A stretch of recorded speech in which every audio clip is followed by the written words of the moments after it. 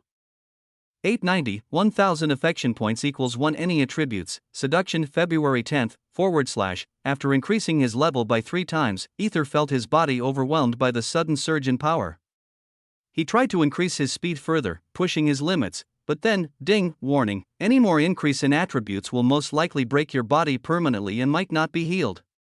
Do you wish to continue? Hell no. Aether shouted, looks like I need to increase my attributes gradually rather than altogether, Aether mumbled to himself. He then looked at the mission tab, which was blinking a little faster, indicating something significant. Fuck. Aether cursed before running faster. He had clearly ordered Snowflake to stay down until his plan succeeded. No matter what happens, she should stay put. He knew exactly what kind of plan he had in store for Aquilina, a girl who was high and mighty. He needed to break that first. Upon arriving at the scene, he noticed Jack Sparrow fighting against Aquilina Naiadia. Is he also trying to kill her? Aether mumbled to himself as he watched the scene unfold. You certainly live up to your name, Aquilina, Jack mumbled, glancing at his own body covered in numerous cuts and bruises. Huff huff. Thank you, then. Aquilina replied, panting heavily. The relentless string of battles was clearly taking a toll on her body. She wiped the sweat from her brow, her determination undimmed despite her exhaustion. Aquilina stared at Jack, who had yet to use his weapon. He still had the advantage, and what's more, there was no information about his desired weapon. It was hard for Aquilina to prepare for any counterattack, and then there was also his teammate who had disappeared during their fight, leaving Aquilina really on her wits. TSK, if I knew this would happen, I would have kept Aether with me, she thought, gritting her teeth. At least I hope he manages to seduce her. Just as she was about to resume her attack, with a fierce battle cry, someone appeared behind her, poised to pierce her body with a lethal strike. Nope. Aether suddenly materialized before Aquilina, delivering a powerful punch to the assailant's gut and slamming him to the ground. Jack's teammate finally disappeared in a burst of particles. Jack raised his eyebrows in shock. 500 affection, Aquilina sighed and mumbled in relief. Took you long enough, sorry, I encountered something on the way, Aether said in a coarse voice. Hearing his tone, Aquilina smiled knowingly. She appreciated his effort to keep his identity hidden. What is this? Jack frowned, his confusion evident as he stared at the hooded figure. Is that Kalen? Did he already finish his mission? He wondered, his thoughts racing. He looked up at the hologram in the sky, his eyes widening in shock when he saw Kalen's name struck out and labeled as eliminated. His surprise deepened when he saw that Arya had retired from the contest. Fuck that bastard. Jack screamed inwardly, I knew this would happen. That fucker only knows how to talk. He gritted his teeth in frustration, glancing back and forth between Aquilina and the hooded figure. He wasn't sure who it was, but there was no way he would let his chance to eliminate the Arcane Queen slip away. He understood that his teammate had done what was needed, so there was no need to prolong the fight any longer. I don't know who you are, but 2 against 1. I am out. Jack Sparrow said with a defeated smile before turning on his heel to run away. Wait. Aether was shocked to see Jack running away. He was about to follow him and pull him into his plan, but Aquilina stepped in and stopped him, saying, let him go. I need to rest and recover my energy. No. My bait. Shit. What should I do now? Aether mumbled as he looked at his mission tab, which was blinking even faster. So he wasn't the one then, he wondered. He now pondered who was truly planning to kill Aquilina. Meanwhile, Jack, who was fleeing the scene, crushed a golden crystal in his hand. The crystal's power instantly blocked the live footage, cutting off any surveillance. He then mumbled, arcane, as his chest glowed, and a rainbow-colored card appeared in his hand. With a swift motion, he threw the card in the direction of Aether and Aquilina.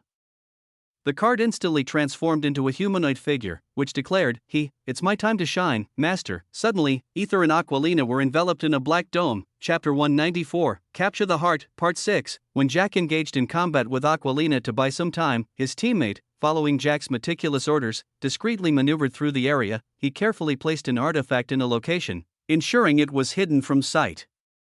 After completing this crucial task, the teammate returned to Jack, signaling that everything was set and ready. Then, with a calculated move, Jack utilized his puppet to end Aquilina's life. But why would he come here if he was planning to use the puppets in the end? The answer was simple yet chilling. Fear, yes, fear, but not of Aquilina herself, but of someone far more formidable. The person who had raised and trained her. This person was none other than Empress Marisandra Naiadia. Jack's plan was executed with precision. He had to make sure no one suspected his true intentions. The last time, he had been caught by the principal's watchful eyes, so he needed to devise a flawless strategy. A plan so perfect that no one, not even the Empress, would doubt him. First, he had to ensure a convincing confrontation with Aquilina. He needed to appear genuinely scared, making it seem like he was fleeing from her, although he hadn't anticipated the intervention of an unknown ally aiding her. This unexpected twist only served to bolster the narrative that he was running away because he couldn't stand against them. This ruse would make him the least likely suspect in everyone's eyes. Now, Jack's focus was on returning to the stadium.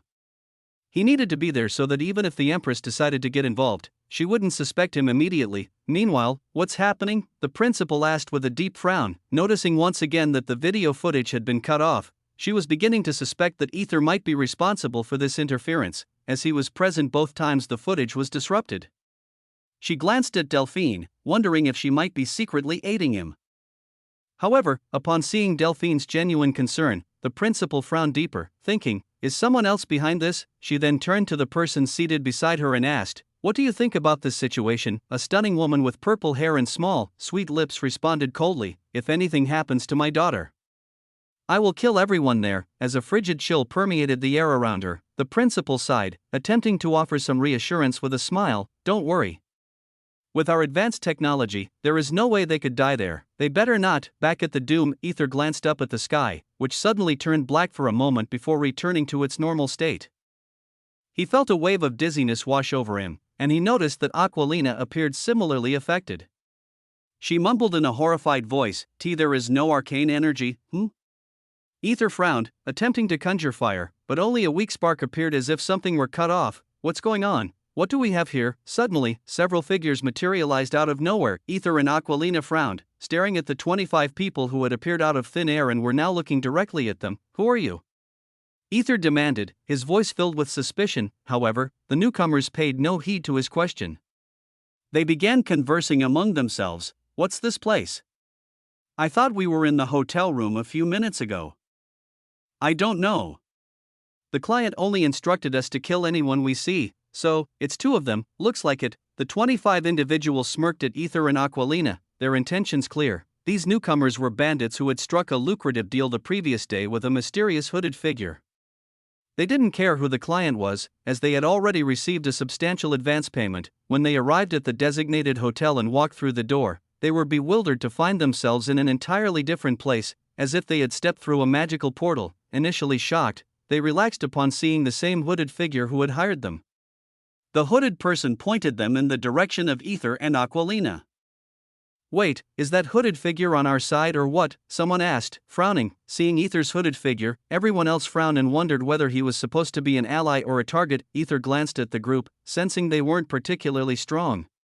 He could easily overpower them if he had access to his arcane powers, but now both he and Aquilina were reduced to mere humans. What the hell?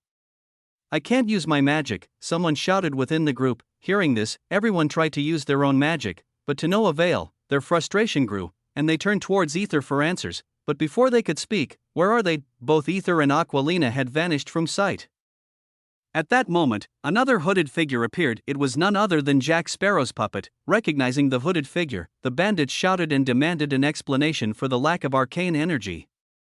However, their questions were cut short. SELK, the puppet killed one of the bandits with a swift motion, speaking with murderous intent. Go and kill the two of them, or you won't live to see the next day. SELK thud, go. Now, immediately, the 23 bandits scattered, frantically searching for Aether and Aquilina. As they dispersed, the puppet clicked its tongue in irritation, thinking, I don't understand why Master takes such painstaking steps. The situation was already in our favor.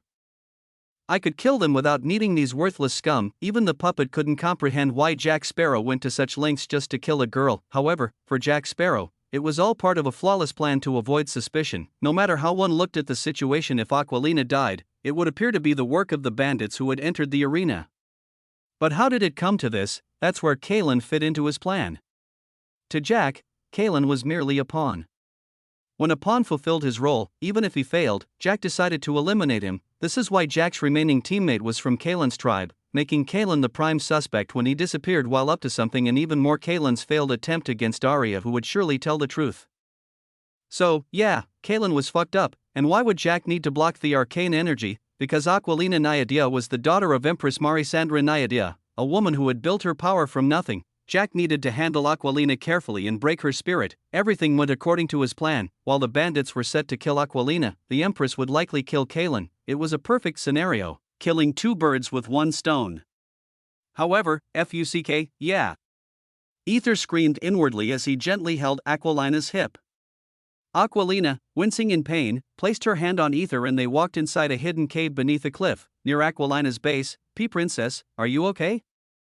Aether asked, his face showing concern. I am fine. Aquilina sighed as she sat down. The cave was concealed with stone she sewered before just in case she couldn't handle the fights, providing them temporary safety. I feel so weak, Aether, Aquilina mumbled. The absence of arcane energy had made her body feel heavy and lethargic. Is that so?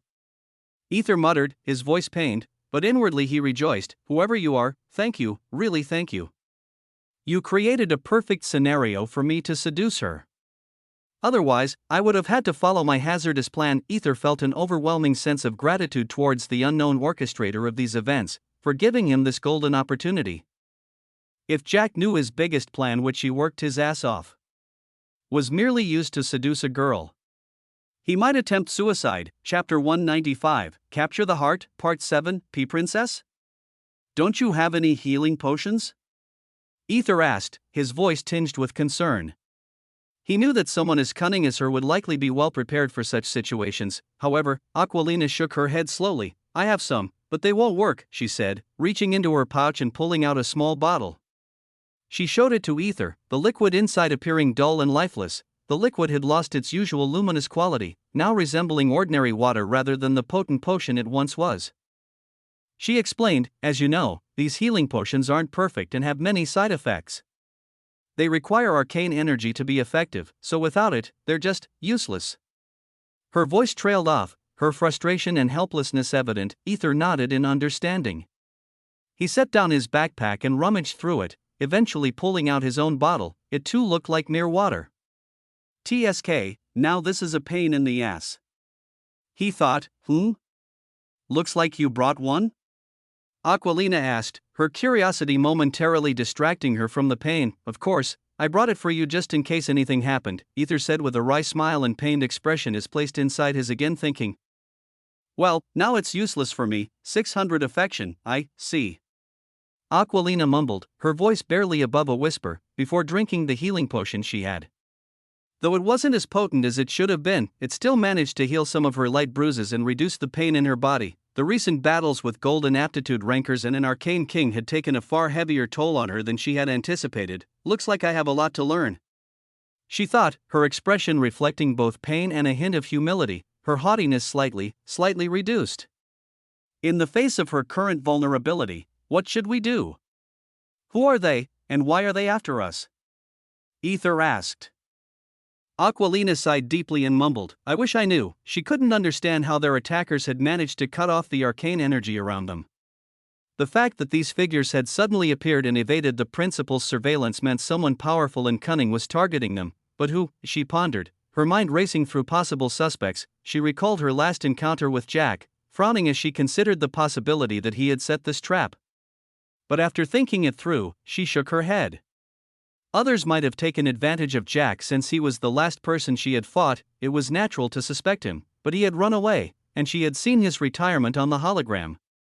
So he might not be the culprit after all. She began to consider who else might hold enmity towards her. She hadn't had many significant encounters with others except for Kai, Leon, Helena, Leah, Arya, and Celine. Leah and Celine were out of the question, while Arya, despite their unfriendly encounters, was with Aether.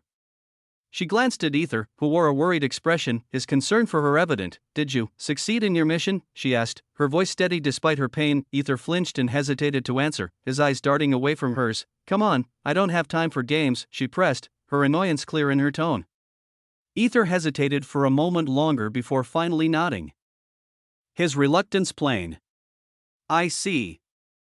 Good, you did your job, she said, noticing a small blush creeping up on Aether's cheeks, which made her frown slightly as her heart skipped a beat. She shrugged it off, deciding to remove Arya from her list of suspects, leaving only Kai, Leon, and Helena. She wasn't entirely sure about Kai. It wasn't that she didn't trust him, about 70%, but she frowned at the thought of Kai's father, who was eager for power and might attempt something nefarious. As for Leon, she had some lingering doubts, and Helena, she knew that as a saintess, Helena wouldn't resort to such underhanded techniques. Aquilina groaned in frustration, feeling a headache coming on as she tried to piece everything together. The situation was more complicated than she had initially thought. I wonder if it could be Kaelin, Aether mumbled, pointing to Aquilina's dull crystal badge, identical to Arya's. Aquilina frowned, recalling a warning message from her mother, advising her to be cautious around Kaelin.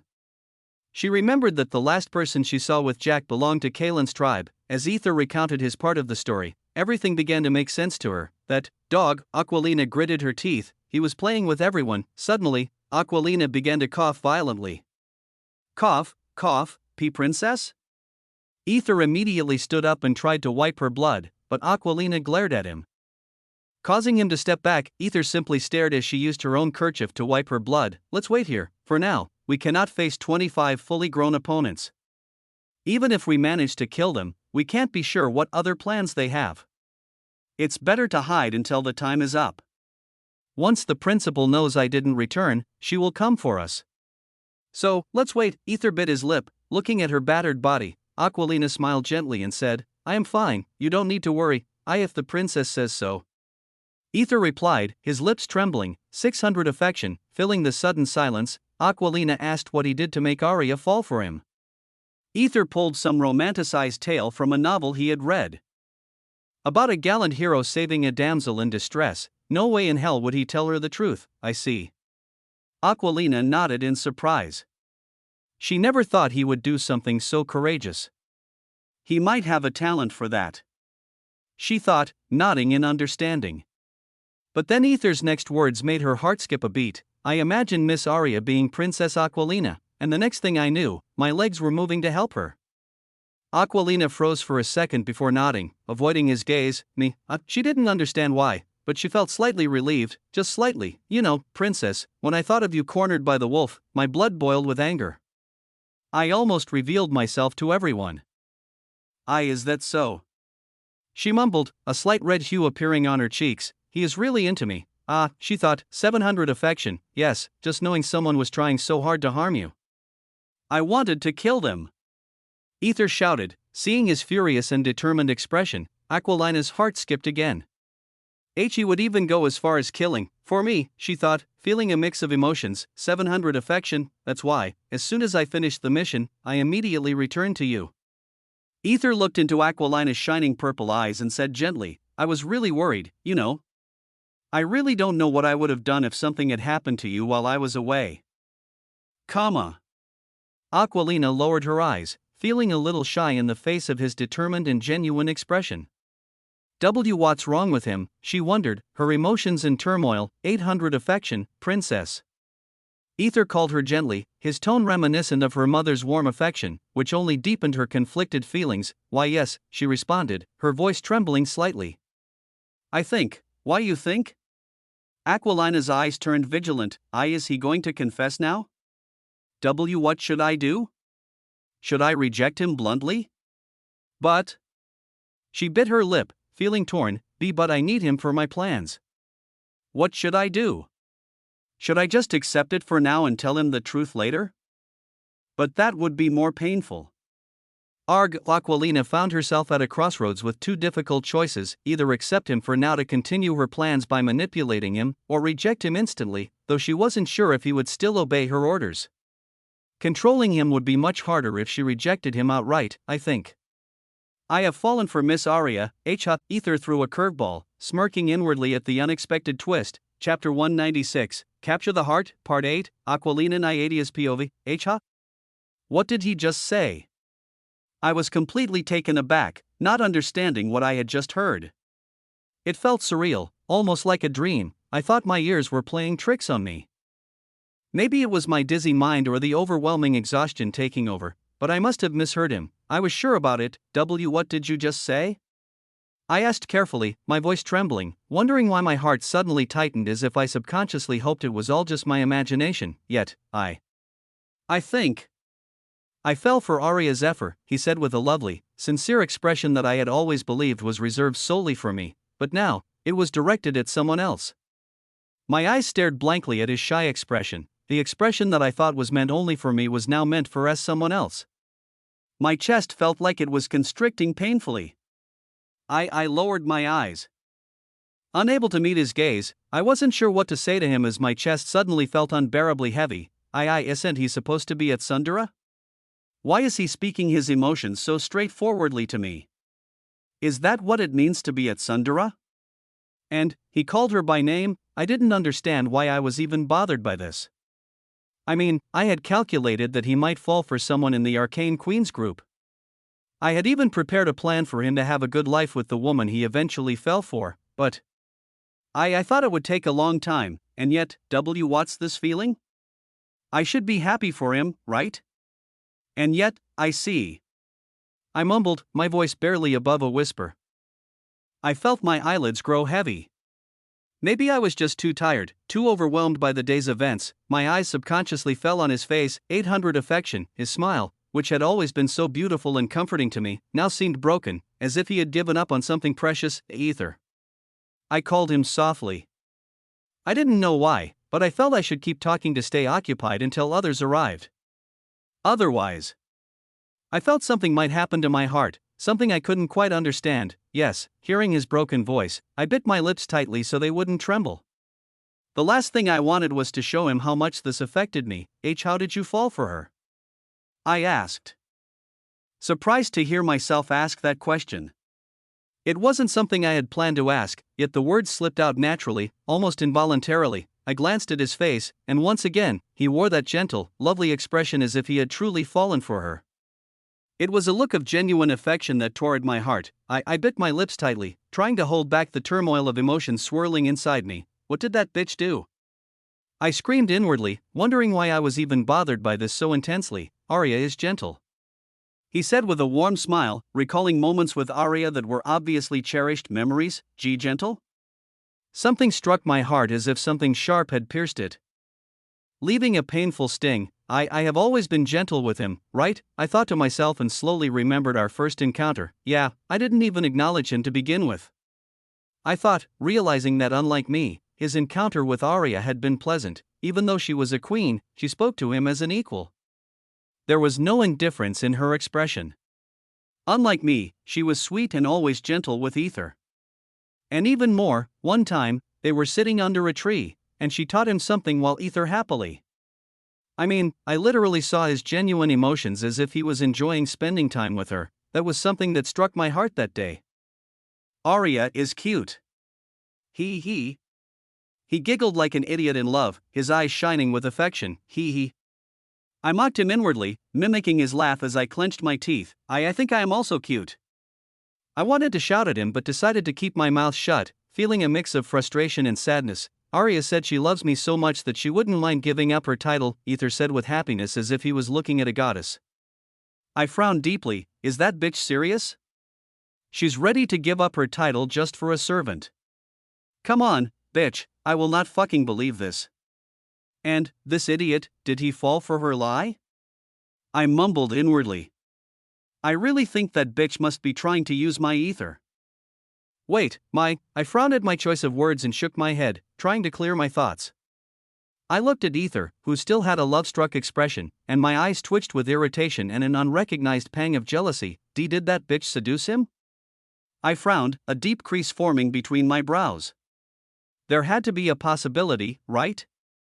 Who knows, she might be a cunning manipulator hiding behind her soft facade. No, she must be a cunning bitch trying to take advantage of him and use him against me. That's it. I knew it. A sly smile tugged at the corners of my lips as I said to Aether, I think she might be lying to get you back. Aether frowned at me. It was the first time I had ever seen him frown at me. My heart suddenly ached, but I continued.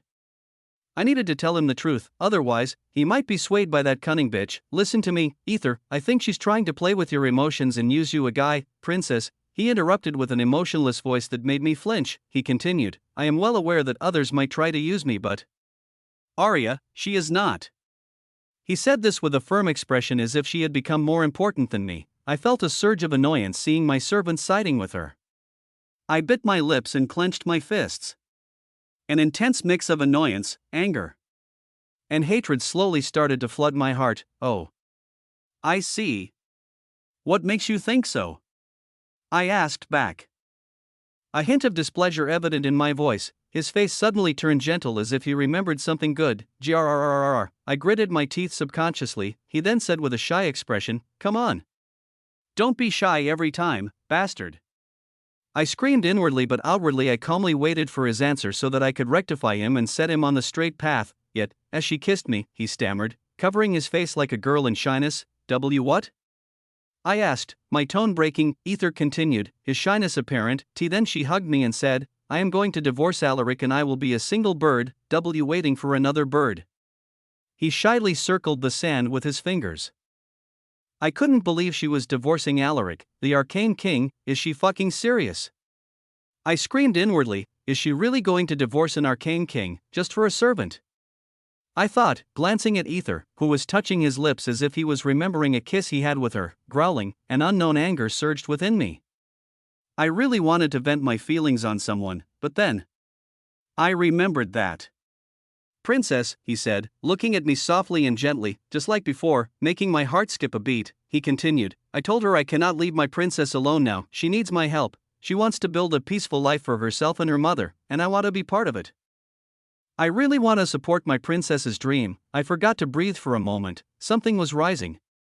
In my heart, I could feel it as my cheeks turned hot. 800 affection, 900 affection, 1000 affection, 1000 affection. Chapter 197, Capture the Heart, Part 9, Aquilina Iadias Poe, 800 affection, 900 affection, 1000 affection, 1000 affection. I felt something inexplicable surging into my heart, as if. I. No, then his gentle voice reached me, breaking through the turmoil. His words were like a soothing balm to my wounded spirit. You don't need to worry, princess. Even if I were to marry another, a part of my heart will always be there for you. 2000 affection, a whirlwind of emotions surged within me, a conflicting mix of feelings that shouldn't exist for a slave, for heaven's sake. He is a slave, I must distance myself, gather my thoughts, and take a deep, steadying breath. Just as I moved to leave, Aether's concerned voice stopped me short. Are you all right, princess? Can I get you something? Here, I've packed some water, he said, offering me a bottle with such care that my heart ached even more. Meeting his worried gaze, I sensed his concern was solely for me, only me, not wanting to push him further. My mind was in disarray, unsure of my own feelings. My thoughts were a tangled mess, a storm of confusion and longing. I didn't want to push him too much as I felt pushing him might be. I don't know what I was even thinking now. I just took the bottle and drank. My parched and dry throat was instantly refreshed, and a sigh of relief was released from my mouth as I continued to drink. The corner of my eyes looked at Aether subconsciously, my heart pounding with every glance. Aether looked at me as if I was precious. The tenderness in his eyes made me feel like I was over the moon, but then I remembered that tenderness now belonged to someone else. Just remembering it made me clench the water bottle, causing the water to pour out more and gag my throat. Cough, cough. Aether suddenly came to my side, his face full of concern. He was about to pat my head, but then he stopped with an awkward expression before taking his handkerchief and giving it to me, waiting patiently for me to calm down. Why? I shouted inwardly. Didn't he pat me before? Why did he hesitate now? Was it because of that bitch, or because I shouted at him that time? My heart grew heavier, thinking about the past. Yeah, I always treated him as below me. That must be why he felt happy that Arya treated him equally. I suppose I could treat him equally hereafter and make sure. A part of his heart was still for me. A part, only a part, huh? I thought, wiping the water from my lips. My heart pounded with a mixture of hope and dread as I turned to Aether. My voice barely a whisper. Did you give up on something? I didn't know why I asked, but I needed to know. Did he really give up on me? The thought of it sent a shiver down my spine, my heart pounding in fear, dreading his answer. Aether's expression turned pained, his voice hoarse and trembling as he replied, I had no choice, and no choice? I repeated, though my heart was racing uncontrollably, each beat echoing like a drum in my ears. Yeah, that's something I cannot reach. No matter how much I tried, I could not reach it. No, maybe that's my fate. He let out a painful chuckle, his eyes clouded with sorrow. A slave should not touch something that was above his status. I am merely a slave, he said, raising his hand as if to touch me but halting midway, his smile gentle yet broken. The sight of his halted gesture, the way his hand trembled, made my chest tighten painfully. It's breaking my heart. 2000 affection, I swallowed, my throat dry and tired, feeling a lump form. My voice was shaky as I asked, what about Arya? If she truly loves you, what will you do if she knows you are a slave? Aether lowered his head, his lips trembling. I will try my best to make her happy, even if it means lying to her. Do you think it's a wise choice? What will you do once she knows the truth, that she has been deceived by a slave ordered by master? I asked, hope flaring within me that he might throw her. My fingers dug into the fabric of my dress, knuckles turning white as I waited for his answer. Aether simply smiled, a bittersweet expression that made my heart ache even more. I will give her my life. It might have been a simple statement, but when I saw his smile, I knew he didn't care for his life. He was ready to sacrifice everything for her, even if it was based on a lie. Something inside me snapped, the torrent of emotions overwhelming me. What the hell? I grabbed his collar and shouted, desperation and anger mingling in my voice, you will die for her. This body belongs to me. Only me. You will die for me, not for her. You slave, I didn't know what came over me, But I needed to remind him who his master was, my vision blurred with tears of frustration, my chest heaving with the intensity of my emotions, and yet, I know, princess, but I truly love Arya. She has already suffered a lot in her life. If she wanted my life for causing her more pain, I am ready to give it to her. I cannot see her shed tears because of me, he said with a resolute expression, his eyes reflecting a depth of feeling that tore at my heart. I visibly clenched my teeth, my body trembling with suppressed rage and sorrow. I glared at him. But you are mine, yes, I am ready to die for you, princess, he said with a gentle smile.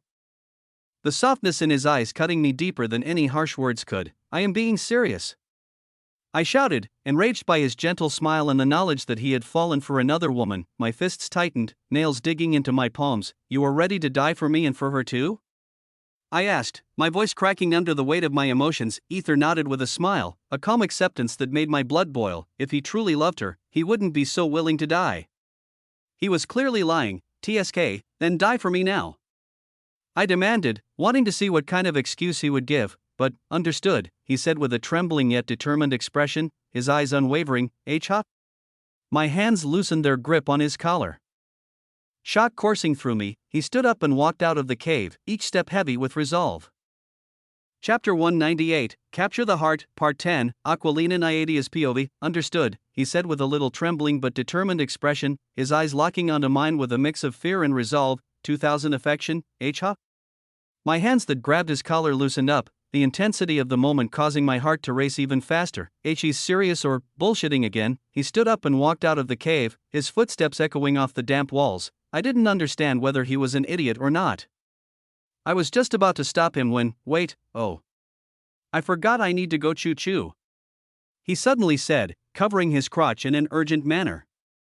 Without another word, he immediately walked back into the cave, grabbing his bag along the way. Choo-choo? I had a weird expression, my brow furrowing in confusion. Did he get scared of dying? I thought to myself with an amused expression. Even though my emotions had been a roller coaster, seeing him act like a child brought me a strange sense of relief and happiness. The tension in my chest eased slightly, and a small smile tugged at the corners of my lips. I suppose he has not changed, I thought. To be honest, I was a little worried that his innocent actions might disappear after getting hugged and kissed by another woman. GGGRRRRR. Just remembering someone touched his lips made my blood boil in anger. Almost a spark appeared as I gritted my teeth. My nails dug into my palms, and my breath came out in ragged gasps. Suddenly, come out at it. My face turned bright red hearing that echoing sound. What the hell is he doing deep inside the cave? Does he not know the echo sound carries everywhere? I screamed inwardly, covering my ears immediately. The embarrassment washed over me in waves, and I wanted to sink into the ground. That idiot! I screamed silently as my cheeks turned hot. I lowered my head in embarrassment. I cannot believe this. This bastard is urinating while I am still here. This illiterate bastard. My mind raced with conflicting emotions, a mix of anger and an odd affection for his naive nature. This is why I said he was an innocent idiot who would easily be swayed. After a little time, I slowly moved my ears, thinking he must have finished his job. However, hisses. He must have been holding back a lot, I thought, lowering my red face and covering my ears even more tightly. Each second felt like an eternity, my ears straining to block out the mortifying sound. After a second, I suddenly felt my dizziness disappear as if I was rejuvenated, but then I felt dizzy again. The shifting sensations left me unsteady, and I blinked rapidly to clear my vision. What just happened? I frowned, confusion mingling with the lingering embarrassment. Just then, Aether came out with free hands. His expression sheepish. Princess. He had an embarrassed face before saying, I am sorry. His cheeks were tinged with a faint pink, and he avoided my gaze. I snorted, thinking at least he knew what he did. Then, as he stepped forward to leave, I caught the hem of his shirt. He frowned, turning back to look at me. I was just playing with you, that's all, I said, my voice trembling slightly as I looked into his blue eyes that shone with determination. The intensity of his gaze made my heart skip a beat. He blinked for a second before saying, Is that so? He smiled in relief, which made me doubt whether he was worried about her or me, so I asked in a teasing tone. You must be happy that you didn't die before meeting your Arya, yeah? Aether's innocent, truthful answer suddenly ached my heart, but more importantly, I really didn't want to die before I saw Princess's happiness. His words were sincere, his eyes reflecting a depth of emotion that made my chest tighten. 3000 affection, I see. Oh. Yes. I mumbled, averting my eyes from his warm gaze, feeling a blush creep up my cheeks. He still loves me more than her. I thought as my heart slightly calmed down when I realized how he pressed the particular word that made my heart flutter in happiness. The realization brought a warmth that spread through my body. Easing the ache of jealousy, I sighed as I clearly understood what was happening to my heart. I found a narrow path under the small cliff. Someone's voice echoed, alerting both Aether and me. TSK, they found us already. I gritted my teeth, my mind racing to assess our situation. It's not that I was scared of a few weaklings or not, it's more like my body was already battered, and even more. I glanced at Aether, who was wincing in pain. The sight of his discomfort made my heart clench with worry. The remnants of his last battle must still be hurting him, I thought. Even though he had a healing potion, he didn't use it on himself. He was keeping it for my sake, but now even it was useless. I'd 3000 affection. Anyhow, if we had access to arcane energy, we might have stood a chance, but, as of now, we were doomed. I couldn't believe there would be one day I would feel helpless against a group of thugs. The humiliation stung deeply, and I clenched my fists in frustration. I gritted my teeth in anger. Princess of Aquarius Nyadea, daughter of Marisandra Nyadea, would be in this pathetic situation. The realization of my current state was like a slap to the face, and I felt a surge of determination to fight back, and my mother would be so disappointed if she saw me like this. The thought of her disapproval stung more than any physical wound. If we fought together, we might be able to defeat a few, but 25 enemies. It would be incredibly difficult, and even more so because we couldn't be certain others weren't lurking somewhere, ready to ambush us at any moment, even if by some miracle Aether sacrificed himself for me, granting me a chance to escape. I glanced at Aether's concerned face, his eyes reflecting a mix of determination and worry. No, he's just a slave, and I need to clear my mind. My life was more important than his. Princess, Aether suddenly called out, his voice cutting through my thoughts with an urgency that startled me. His gaze was firm, unwavering as he spoke. You can hide here.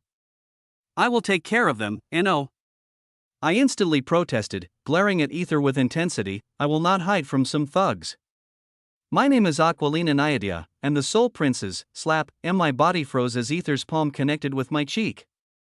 Shock and anger coursed through me, leaving me momentarily speechless. Chapter 199, Capture the Heart, Part 11, Aquilina Nyadea's POV. My body froze as Aether's palm connected with my cheek. Shock and anger coursed through me, leaving me momentarily speechless. I couldn't comprehend what had just happened, and before I could react, a single tear rolled down Aether's cheek. His voice, normally warm and reassuring, now carried a tone of stern resolve as he said, You stay here. Got it. His words were sharp, my head subconsciously nodded in response. Good. Aether managed a faint smile, though his eyes were filled with tears and regret.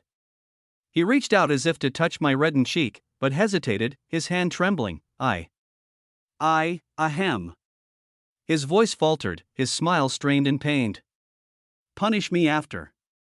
Princess, I am here for you, so don't worry. He moved closer as if to embrace me, but I instinctively flinched and stepped back involuntarily, unable to comprehend the complexity of emotions swirling within me. Aether simply smiled. A fragile expression etched on his face. His lips trembled slightly, and after a few hesitant nods, he turned away, walking toward the narrow entrance. Please tell Arya that I truly loved her, even if it was just in act. With one last tear sliding down his cheek, he exited and covered the narrow entrance with a huge stone, sealing me inside the dark confines of our hiding place. Hey. I called out into the oppressive darkness, my voice trembling as I stepped forward with a body that felt like it was shaking uncontrollably. Aether, but no answer came. As I walked closer to the stone, the muffled sounds of fighting reached my ears, sending chills down my spine. Kill him, SLCK, bastard. Where is that girl with you, SLCK? Look at me, boy. Tell me where she is, and I will let you live, no. I mumbled in fear. Please don't hurt him, I shouted desperately as I punched the stone, but it didn't move. I won't kill him. Stop it. I cried out, punching again as blood began to flow freely from my hand. Ha, look at the loser, SLCK FUFHHA, Aether, come to me. I shouted, my voice growing hoarse as I punched and punched and punched. My knuckles were broken, but I didn't care. I kept punching the stone until it finally started to crack under the relentless force of my desperation. Boy, don't you want to have a taste of that beautiful girl? We'll let you have her first. Just tell us where she is. I'd rather kill myself than hurt her again. SLCK, please stop it. I screamed, my voice raw with anguish. Come on, boy. This is your last chance. Tell me where she is. Fuck off, SLCK. Then everything was silent, an empty, eerie silence that made my heart feel like it was being hollowed out. My breath quickened in fear, and I panted heavily. Come on, Aqua. I shouted at myself, my chest/solar plexus beginning to glow slightly before I summoned every ounce of my power to break the stone. Crack, thud, the stones crumbled. But my heart pounded even harder as I hurriedly exited the cave, my senses overwhelmed by the sight before me, a bloodbath. The air was thick with the metallic scent of blood. In the midst of the carnage, I saw. I screamed, my voice echoing in the desolate silence. I saw a motionless body. I pushed myself forward, my vision blurred with tears, and finally saw his body. His hoodie was completely shredded, his body covered in numerous cuts, and there were even a few fingers missing. Blood flowed from his many wounds and from his forehead, tainting his once white happy face. He must have been in unimaginable pain, and yet there was a small, peaceful smile on his lips as if he had succeeded in protecting me. Thud, my legs gave way, and I collapsed to my knees before him, the weight of my despair pulling me down. Drip, drip, tears poured from my eyes, unbidden and unstoppable. Aether? I called out, my voice breaking, but there was no response. With a terrified expression, I moved my trembling hand towards his nose, hoping against hope that there might be some sign of life, and an oh. My scream echoed across the now eerily silent place, a raw and primal expression of my anguish. I hugged his dead body tightly, refusing to accept the unbearable reality before me, and no. This had to be a nightmare. He must be playing with me. I thought desperately as I softly patted him and called his name warmly. Aether, wake up. Why, your princess is here. You're making her see cry. Please, wake up. My voice cracked with pain and desperation, each word soaked in the fear of losing him. There was no response from him, only an oppressive, dead silence that felt like it was crushing my soul. Drip, my tears dripped onto his face. In my mind, I imagined if he were awake, he would have already wiped my tears away, saying, "Don't cry, princess. I am here." The memory of his comforting words and the warmth they used to bring now felt like a cruel mockery of my current despair. I want to hear that. Please, please wake up. I won't ever order you around again, please, just please stay by my side. I want you to be with me. Please, I pleaded, my voice breaking as I rubbed my tear-streaked eyes against his still, lifeless ones. The coldness of his skin sent shivers through me, amplifying my grief. Holding his lifeless body, I hugged him tightly, trying to pour all my love and desperation into the embrace. Here. You wanted to hug me before, right? I am hugging you, so wake up, wake up, wake up, bastard. I screamed in pain as I clutched his motionless body even tighter, crying uncontrollably onto his chest. My entire body shook with the intensity of my sobs, each tear feeling like it was carving a path of agony through my heart. For 1,000 affection, I love you too, please, sob I. Sob. I realized now. Please sob wake up, I cried in his stone-cold embrace. The weight of my unspoken feelings crushed me, the regret of not having expressed them sooner becoming an unbearable burden. What did I do to deserve this? The question looped endlessly in my mind, a tormenting echo of my guilt and sorrow. Please? Mother. I'm so scared. As I lay crying on his chest, I faintly heard something. It was so faint that I almost dismissed it as a figment of my desperate imagination. Bah. Dump. Bah, do. My eyes widened in shock and disbelief. Could it be? Was it possible? I strained to hear it again, my heart pounding in my chest as I held my breath, waiting for any sign of life. The faint thump of a heartbeat, barely audible, resonated through the silence. It was weak, but unmistakable. Chapter 200, Capture the Heart, Part 12, Third Person's POV. A few minutes earlier, after meticulously blocking the narrow cave entrance, Aether stepped out, his face a portrait of shock and disbelief. "Oh my fucking god," he screamed, albeit quietly. He couldn't believe he had actually slapped the haughty princess straight across her face. If the Empress ever found out about this incident, he was certain that not even his remains would be left to tell the tale. Such an act against someone of her status was unthinkable and punishable by the severest means. Aether sighed with a proudful expression, then he gazed down at his hands, which bore a few snowflake bite marks. A pained expression crossed his face. She had been truly resistant to the idea of staying away from him, but Aether had no choice.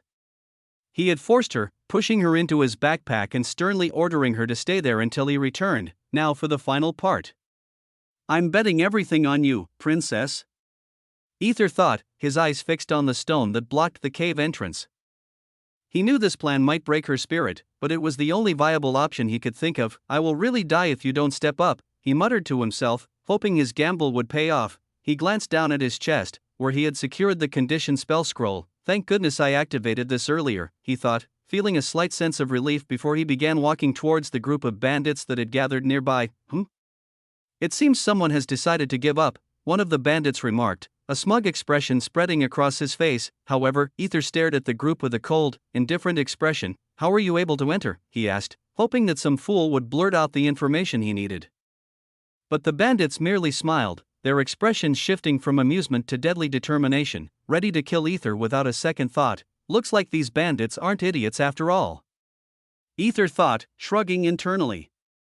He couldn't afford to care less about the situation. Once the principal was aware of everything, she would take care of it. There was no point in him dwelling on the current predicament. Facing the group, Aether smirked, his confidence unwavering. "Ah!" With a war cry, one of the bandits lunged towards Aether, sword in hand, his face set in a determined expression, intent on taking Aether's life without mercy. "Shoo!" In one fluid motion, Aether swiftly shifted to the side, knocking the bandit's wrist, grabbing the weapon, and, stabbing the enemy in the neck with his own weapon. It all happened in a matter of seconds, leaving the other bandits momentarily stunned, struggling to comprehend what had just transpired. With eyes as cold as ice, Aether looked at the remaining bandits. "That's all?" His tone was laced with arrogance, daring them to challenge him further. There was no mercy in his eyes. Yes, he was still reluctant to kill others, but these were his enemies who wouldn't hesitate to kill him if given the chance. There was no way in hell he would let that go. He had already witnessed the chaos and had come perilously close to losing two of his friends. He needed to be decisive, otherwise, he would find himself at the mercy of his foes. There was no point in pondering who was right or wrong. He wanted to live, and if anybody stood in his path and tried to claim his life, then Aether had no choice but to steal his heart and do what was necessary. "I will ask you one last time.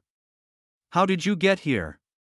Aether's indifferent voice sent chills down their spines as he pushed the dead body aside. "He is stronger than we thought," one of the bandits mumbled, his voice trembling with disbelief and fear. "Group up," another shouted, panic spreading through the group as they scrambled to form a united front against Aether. They all converged on Aether, believing their combined strength would surely overpower him. Little did they know, Aether loved to have battle royals far more than in one-on-one duels. With an uncanny smile, he stomped on the ground. Before they could fully surround him, Aether caught his first target and slammed him to the ground with a bone-crushing force. Aether's hood fluttered, revealing his emotionless face. "I hate it when weaklings like you act big," he said coldly. Still, his blood-covered hands trembled slightly from the adrenaline coursing through his veins, but soon, his hands steadied as he remembered that these people were here to kill him and Aquilina. There was no need for him to feel guilty about what he had to do. The air soon became thick with the scent of blood, and within a matter of minutes, only a few of the bandits were left alive. Seeing their brothers fall one by one, the remaining bandits couldn't help but glare at Aether with immense hatred. Their eyes burned with fury as they shouted with pure, unrestrained anger, "Kill him, SLCK!" Yet, Aether swiftly killed the bandit before the enemy's weapon could even reach him. Drip! Aether felt the Umbra domain increased within him. "I suppose they must hold a deep hatred for me," he thought with an amused expression. Glancing at the lifeless bodies strewn around him, he shook his head with a pitiful expression and then turned his attention to the remaining two. "Wait. Two?" Aether's eyes widened in surprise as he looked at his own body, which remained top-notch and perfect without a single scratch. "Fuck!" Aether screamed internally. This was not part of his plan. Caught up in the heat of the moment, he had totally forgotten the purpose of the fight. Aether then shouted in a voice slightly different, gruff, more like a thug, "Bastard! Where is that girl with you, SLCK? He slammed his head into one of the bandits' heads, knocking him to the ground. Look at me, boy. Tell me where she is, and I will let you live, Aether demanded, continuing his act. I won't, he answered in his normal voice, switching back to his true self. The remaining two bandits looked at Aether with horrified expressions. Unable to comprehend what he was doing, seeing their flabbergasted expressions, Aether quietly stammered, My body suddenly felt dizzy, mimicking an idiot's mannerisms. Seeing an opportunity to save their lives, the two bandits shouted, kill him. They launched an attack on Aether, hoping to overwhelm him. Ha! Aether laughed maniacally, adding to their confusion. Look at the loser, one taunted. SLCK, fuff hhhaa. Another screamed as Aether headbutted him, his words cut off by the impact. Boy, don't you want to have a taste of that beautiful girl? We'll let you have her first. Just tell us where she is. Aether mimicked their cruel intentions as he headbutted another bandit, who finally died from the impact. I'd rather kill myself than hurt her again. Aether responded in his normal voice, his resolve unwavering. SLCK, come on, boy. This is your last chance. Tell me where she is. Aether continued his act, pressing for information. Fuck off. The bandit spat back, his defiance short-lived as Aether struck him down. SLCK. Aether stared at the dead bodies around him, wincing in pain. He had lost a few fingers, and his body bore numerous cuts. His eyes then moved to the stone that was about to crack. Now. It all depends on you, Aquilina. Aether mumbled before tearing off the spell scroll from his chest. Thud, he fell to the ground like a broken toy.